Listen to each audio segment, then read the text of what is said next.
So in this video we are going to study about the respiratory passage, जो कि बहुत ही ज़्यादा आसान है। ये नेट में भी हमने इन डिटेल पढ़ा।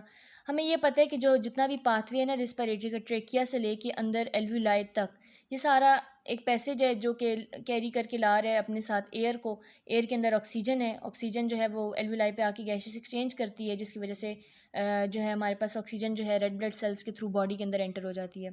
अब एनाटॉमिकली अगर इसकी डिवीजन करें तो रिस्पिरेटरी ट्रैक दो पार्ट्स में डिवाइडेड है, एक अपर रिस्पिरेटरी ट्रैक और एक लोअर। अपर रिस्पिरेटरी ट्रैक में क्या आता है, हमारी नेजल कैविटी, नोज, फेरिंग्स और लेरिंग्स। और लोअर में फिर प्रॉपरली स्टार्ट होते हैं आगे के स्ट्रक्चर्स, ट्रेकिया, ब्रोंकाई, ब्रोंकियोल्स, फिर आगे लंग्स का पूरा अंदर सब एल्वुलाई। दो तरह के इसमें जोन्स हैं, एक कंडक्टिंग जोन होता है और एक रिस्पिरेटरी जोन होता है। कंडक्टिंग जोन वो है जिसमें से सिर्फ एयर गुजर रही है। फॉर एग्जांपल नोज हो गया, फेरिंग्स हो गया, लेरिंग्स हो गया, ट्रेकिया हो गया, ठीक है, ब्रोंकाई हो गया, ब्रोंक्यूल्स हो गया, और आगे ब्रोंक्यूल्स की भी टर्मिनल ब्रोंक्यूल्स तक जो है ना वो एयर सिर्फ गुजर रही है, ठीक है, कंडक्टिंग जोन है। अब प्रॉपर रिस्पिरेटरी जोन क्या होता है? रिस्पिरेटरी जोन वो जहाँ पे गैसेस एक्सचेंज भी हो रहा है। गैसेस एक्सचेंज कहाँ से स्टार्ट होता है? Respiratory bronchioles, then alveolar ducts और एल्वुलर सैक्स से स्टार्ट होता है। अब हमारे पास जो ट्रेकिया है उसके अंदर सी शेप कार्टिलेज प्रेजेंट होता है। ब्रोंकाई के अंदर भी कुछ कार्टिलेज प्रेजेंट्स होते हैं जो कि हमारे पास लंग को कोलैप्स होने से बचा रहे होते हैं, ताकि ट्रेकिया कोलैप्स ना हो, एयर हर वक्त जो है वो एंटर और एग्जिट होती रहे। अच्छा, और अगर हम इसकी हिस्टोलॉजी को अगर गो थ्रू करें तो ट्रेकिया के अंदर हमारे पास कार्टिलेजिनस रिंग है और ट्रेकियालिस स्मूथ मसल है। ब्रोंक्यूल्स के अंदर सिर्फ स्मूथ मसल्स होता है, उसमें कोई कार्टिलेज नहीं होता। और रिस्पिरेटरी ब्रोंकाई जो है आगे, उसके अंदर रिस्पिरेटरी एपिथीलियम होती है, जिसके अंदर हमारे पास pseudo ciliated columnar epithelial cells हैं, गॉबलेट सेल्स होते हैं और बेजल सेल्स होते हैं। इसके अलावा उसके अंदर स्मूथ मसल फाइबर्स भी ऑलमोस्ट प्रेजेंट होते हैं। तो ये थोड़ा सा एनाटमी का हमने जो है वो रिविजन कर ली। अच्छा, अब जो रेजिस्टेंस आती है वो एयर फ्लो में, वो जो हायर वाले पैसेजेस हैं ना, जैसे ट्रेकिया हो गया, ब्रोंकाई हो गया और लार्जर ब्रोंक्यूल्स हैं, वहाँ पे रेजिस्टेंस थोड़ी ज़्यादा है, क्योंकि वो बहुत कम फ्यू नंबर में प्रेजेंट, ट्रेकिया एक ही प्रेजेंट है। अगर वो उसमें कोई रेजिस्टेंस है तो पूरा रिस्पिरेटरी ट्रैक आपका फारिग है, ठीक है। तो जितने भी ये मेन एरियाज़ हैं ना, वहाँ पे रेजिस्टेंस जो है वो हायर चांसेस हैं एयर फ्लो की रेजिस्टेंस के।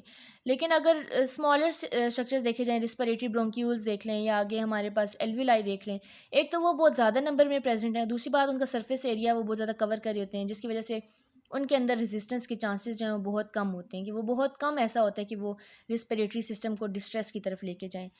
और जो हमारे पास ब्रोंक्यूल्स होते हैं, अब हम उसमें देखते हैं ब्रोंक्यूल्स में दो चीज़ें हो रही हैं। एक ब्रोंको कंस्ट्रिक्शन, जिसमें ब्रोंकाई जो है, सॉरी, ब्रोंक्यूल्स हैं वो कंस्ट्रिक्ट हो जाते हैं, जिसकी वजह से एयर नहीं गुजर पाती। और एक ब्रोंको डायलेशन, जिसमें ब्रोंकाई जो है वो हमारे पास अपना साइज़ इंक्रीज़ कर लेते हैं, जिसकी वजह से एयर नॉर्मली उसके अंदर से जो है वो पॉसिबल होता है उसका गुजरना।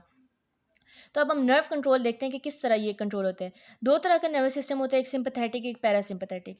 सिंपैथेटिक वो होता है कि जिसमें हमारे पास जब हमारे पास कोई इमरजेंसी सिचुएशन आ जाती है, ठीक है, इमरजेंसी सिचुएशन में हमें नॉर्मल से ज़्यादा ऑक्सीजन चाहिए, तो हमारे पास रिस्पिरेटरी प्रोसेस जो है वो इंक्रीज़ हो जाता है। लेकिन पैरासिम्पैथेटिक सिस्टम में क्या होता है कि जब इमरजेंसी के बाद दोबारा नॉर्मल कंडीशन में आ रहे होते हैं, तो अब हमें नॉर्मल अपनी एयर चाहिए, तो वो ब्रोंको जो पहले डायलेशन हुई थी उसको हमने अब ब्रोंको कंस्ट्रिक्शन में वापस लेके जाना है। तो उसको कैसे हम कंट्रोल करते हैं?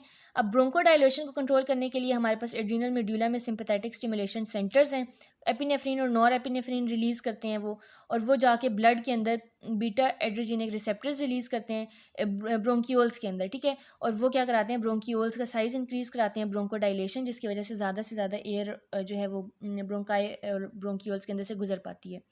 पैरासिम्पैथेटिक सिस्टम में क्या होता है कि वेगस नर्व स्टिमुलेट हो जाती है। अब ये इमरजेंसी सिचुएशन में ये सब कुछ हो गया, अब हमने इसको नॉर्मल करना है, तो अब क्या करेगी, वेगस नर्व स्टिमुलेट होगी, एसिटाइलकोलिन रिलीज़ करेगी और वो जाके ब्रोंको कंस्ट्रिक्शन करवा देगी। लेकिन ब्रोंको कंस्ट्रिक्शन हमेशा नॉर्मल नहीं है, ठीक है। ब्रोंको कंस्ट्रिक्शन कभी ऐसे भी होता है नॉर्मल, अगर हमारे पास ब्रोंक्यूल्स इतने प्रेजेंट है, ब्रोंको कंस्ट्रिक्शन में हमने इनको और ज़्यादा हमने इनको कंस्ट्रिक्ट करा देना है। और वो हम नॉर्मली क्यों करा रहे होते हैं कि कभी हमारे पास ऐसा होता है कि स्मोक प्रेजेंट है हमारे अराउंड, या कोई ऐसी टॉक्सिक गैस प्रेजेंट है, तो हमारा बॉडी का रिफ्लेक्स है कि वो हम सांस रोकने की कोशिश करते हैं या कम सांस लेने की कोशिश करते हैं, जिसकी वजह से हम ब्रोंको कंस्ट्रिक्शन कर रहे होते हैं, बेसिकली हमारी बॉडी कर रही होती है, जिसकी वजह से ज़्यादा एयर जो है एंटर नहीं हो पाए बॉडी में, और ये जितने भी स्मोक और डस्ट हैं ये रिस्पिरेटरी ट्रैक के अंदर एंटर ना हो सकें। इसके अलावा अगर कोई एलर्जिक रिएक्शन हो जाए किसी चीज़ का, तो बॉडी जो है वो क्या रिलीज़ करती है, हिस्टामिन रिलीज़ करती है, और स्लो रिएक्टिव सब्सटेंसेस जैसे कि एनाफाइलेक्सिस रिलीज़ करती है, और वो भी जाके हमारे पास ब्रोंको कंस्ट्रिक्शन कराते हैं।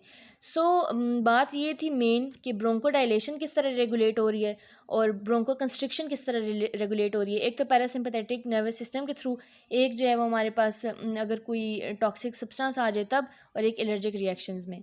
So that was an overview about the nervous control of the bronchioles and the basic anatomy of respiratory passages. So in the next video हम discuss करेंगे about cough, sneeze और yawning reflexes वगैरह के बारे में.